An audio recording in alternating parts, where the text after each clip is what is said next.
વાર્ષિક 1.7% લેખ વધી છે. એમ કરતાં તેમજ ગોકુલમાં આવતા ટુરિસ્ટને ઉમેરતા 2015માં અત્યારે જે 5,000ની જનસંખ્યા છે તે 2015માં 9,700 થવા અંદાજ છે. 2020માં 12,125 થવા અંદાજ છે અને 2045માં જનસંખ્યા 14,505 થવાનો અંદાજ છે.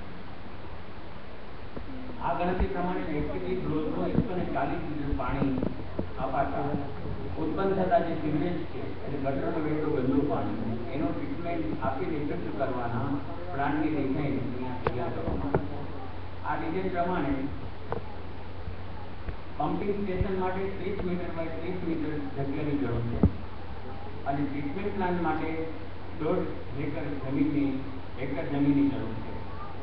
આ પ્રોજેક્ટથી અશુદ્ધ પાણીને શુદ્ધ કરી શુદ્ધ પાણીને ફરી પાછું નીચે અમરાજીમાં નહીં લઈ જતા ખેતીવાડી, બગીચા, ઉદ્યોગો વગેરે જગ્યાએ વાપરી શકાય.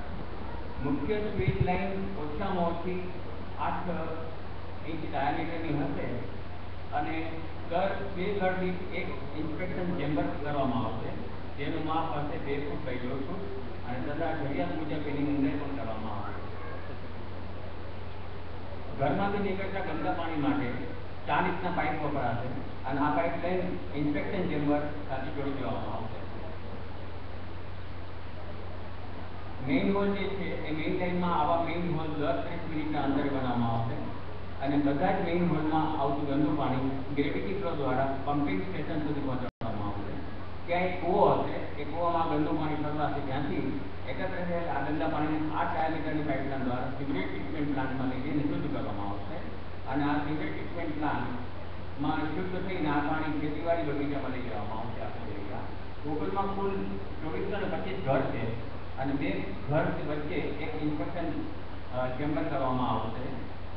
આ ઉપરાંત પ્રોજેક્ટમાં main hall, pumping station, pipeline, treatment plant અને અન્ય ખર્ચાઓ પણ ઉમેરવામાં આવશે. આવું બધું કરતા 2015માં વાર્ષિક ખર્ચ 45,82,000નો અંદાજવામાં આવે છે. 2030માં વાર્ષિક ખર્ચ 35 લાખનો અને 2045માં વાર્ષિક ખર્ચ 45,98,244 થવાનો અંદાજ છે. પ્રોજેક્ટ 2 વિભાગમાં અમલી બનાવવામાં આવશે. પહેલા સ્ટેજમાં ગટર લાઇન, ખોદકામ વગેરે, બીજામાં ઇન્સ્પેક્શન ચેમ્બર, ત્રીજામાં મેઇન હોલ, ચોથામાં પમ્પિંગ સ્ટેશન. આવું બધું પહેલા વિભાગમાં આવશે. બી વિભાગમાં આવશે શુદ્ધ કરેલું જે પ્લાન છે ટ્રીટમેન્ટ પ્લાન એ બેસાડવામાં આવશે. આખો પ્રોજેક્ટ પૂરો કરતા લગભગ 1.5 વર્ષનો સમયગાળો અંદાજવામાં આવેલો છે. આ ઉપરાંત પ્રોજેક્ટ રિપોર્ટ તૈયાર કર્યા બાદ હાલમાં એટલે કે જૂન મહિનામાં જે ત્યાં ભાવ વધારો થયો છે અત્યાર સુધીમાં, ફેબ્રુઆરી મહિનામાં પ્રોજેક્ટ રિપોર્ટ તૈયાર થયો છે ત્યાં સુધીમાં અત્યાર સુધીમાં જે ભાવ વધારો છે તે ઉમેરવામાં આવશે. આટલું કરીને મારું વક્તવ્ય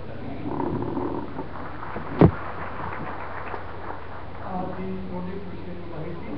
હવે આપણે તમારા યમુના રક્ષક દળના એક વધાર્યા છે એમની સાથે યમુના જિલ્લા પ્રદૂષણ સંબંધી કે વિશે ચાલેલા જન આંદોલનની એક સુંદર મજાની સીડી લઈને આવ્યા છે. આપણે નિહાળીએ શ્રી યમુના રક્ષક દળ બથાલા.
કોમ્પ્યુટરની કારણે કારણે